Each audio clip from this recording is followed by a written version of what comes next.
is the Realme Narzo 30A, Realme's newest entry or budget smartphone. Today we're going to see if this phone is worth it for the price. Hello world, my name is Coco Martek and this is my review of the Realme Narzo 30A. Welcome to an episode of TT with Coco Martek. Let's start with a quick unboxing.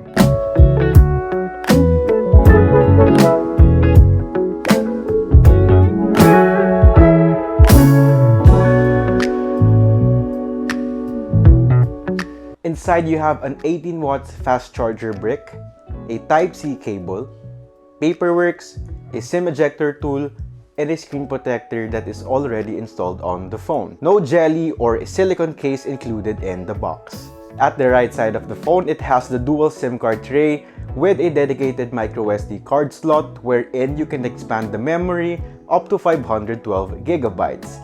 At the left, it has the power button and the volume rocker. And finally, at the bottom, a 3.5mm headphone jack port, the microphone, a USB Type-C port, and the speaker grill. The back is made of plastic as well as the frame. The Realme Narzo 30A looks like a power bank from afar, and the design reminds me a little of the Google Pixel one with the combination of plain and textured portions. I like the design. It's playful, it's colorful, and it's vibrant, and it looks good since it's kinda different from the other phones out there. It's also easy to hold with one hand since the edges of the back are curved, and it's not a fingerprint magnet, and it's not slippery at all. It's a little heavy at 205 grams because of the massive battery. You'll also notice the squared layout of the cameras, which we will discuss later in the video. At front, it has a 6.5-inch IPS LCD screen with an 81.7% screen-to-body ratio, 720 by 1600 pixels, 20 by 9 aspect ratio, 270 pixels per inch, and a relatively high 400 nits brightness level. A teardrop or water drop notch with slim side bezels at the front, and of course, a thicker chin. It's a good LCD display with good viewing angles and deep blacks. It's not a watch-out screen display, so if you love watching content from your phone, then you'll be okay with this phone. The Realme Narzo 30A is equipped with a MediaTek Helio G85 processor with a Mali G52 MC2 GPU, 4GB of RAM, 64GB of internal storage.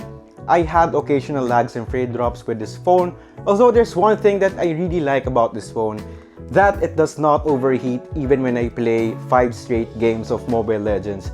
That is amazing because I have tested a lot of phones and more expensive ones heat even playing with just one game. Although yes, the screen is just 720p, so the phone is not pushing a lot of pixels and the maximum graphics settings is high instead of ultra, but I realized that I would prefer a phone that doesn't heat over a phone that you can play with ultra settings but heat really fast. That's just me, and I don't know about you, but I like my experience with the phone. You can also play Call of Duty with occasional lags and frame drops, same with Wild Rift.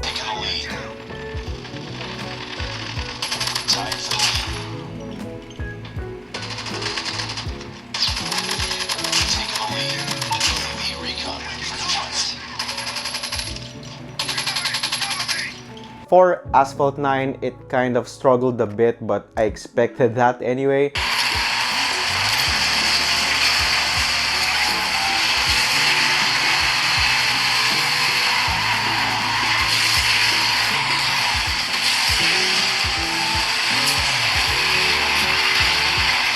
Same with Genshin Impact, playing with low settings can still be laggy and slow, but if you're just going to play Mobile Legends of Wild Rift, like me, or games with less graphic rendering, then you would be fine with this phone. In terms of Geekbench 5, the Realme Narzo 30A scored a single core of 353 and 1287 for the multi-core.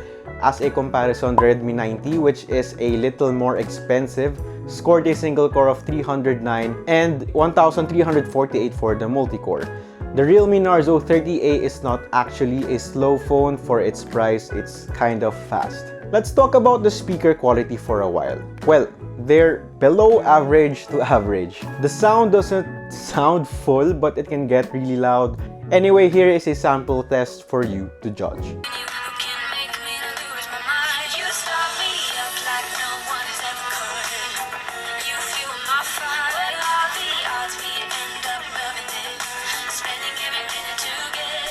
Next, let's talk about the best feature of this phone, which is the battery. It has a massive 6000 milliampere battery that it's really hard to make it empty.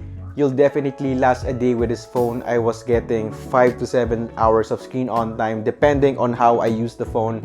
It really is impressive. There were times that I want to test the charging speed from 0 to 100, but it was really hard to kill the battery of this phone. Well, speaking of charging speed, for me it was slow. On average, I was getting around 18 to 20% of battery with 30 minutes of charging. I guess it's because the battery is so huge that the 18 watts fast charging is not enough. For the software, it's running Realme UI version 1 skin on top of Android 10. It's a relatively clean skin with a number of pre-installed apps and bloatwares. It has a game space to optimize the gaming experience, gestures like swiping up the screen with 3 fingers to enter the split mode, and a smart sidebar to quickly access apps from the side of the screen. Overall, Realme UI is nice and clean, which is almost like a vanilla Android experience. You also have a fast and reliable fingerprint scanner at the back of the phone, and a quick face scan unlock, which is of course not as secured as compared to a fingerprint scanner.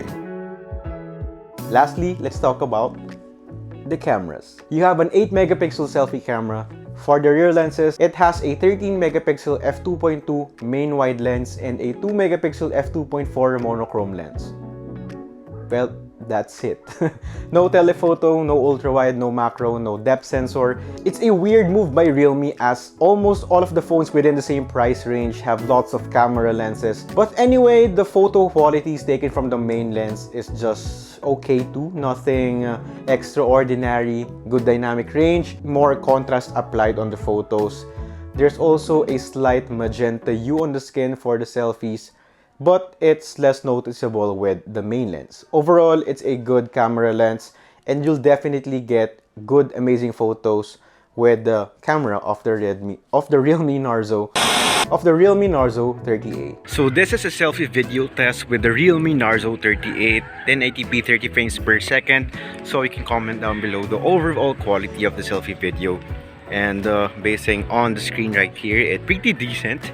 And if you're going to take a much harsher condition like against the light, the dynamic range just goes away, but it's understandable. The price is really affordable. This is the main rear lens test for taking videos 1080p 30 frames per second. So you can comment down what is the quality that you see right now. So you can also comment down the stabilization of the video and the overall picture quality of the video. So we can just try to shift scenes. So the dynamic range is just okay, the details are just okay. It's a 1080p video, so it's not going to be as detailed as compared to the other videos with 4K quality, but again, the price is fairly affordable, so comment down below. So the Realme Narzo 30A is priced at 6,490 pesos, which you can buy in Lazada. Of course, I'll be putting the affiliate link in the description box so you can order right away after watching this video. So if you're going to ask me, is the phone worth it for the price? It's a yes. It's a good gaming phone. It performs better than most of the phones within the same price range. It has decent camera capabilities, even though it doesn't have the flexibility as compared to the other phones. But the battery is just amazing, 6,000 milliampere battery. And again, the processor, the power of the processor and the GPU. And again, I have tested a lot of phones within the same price range, and this is definitely a good buy. So if you're looking to buy a new phone with just around 6,000, you should also consider the Realme Narzo 30A. Just to mind you, this is not a sponsored video, so that's actually it. I like the Narzo 30A, but actually Narzo is a weird name. It's like, I don't feel so good, I need to drink some Narzo. Anyway, that's it for this video. My name's Coco Martech. I hope you enjoyed this video, and please don't forget to like and subscribe, and please comment what do you think about this phone. That's it. I hope you stay safe and see you in my next one. Bye-bye.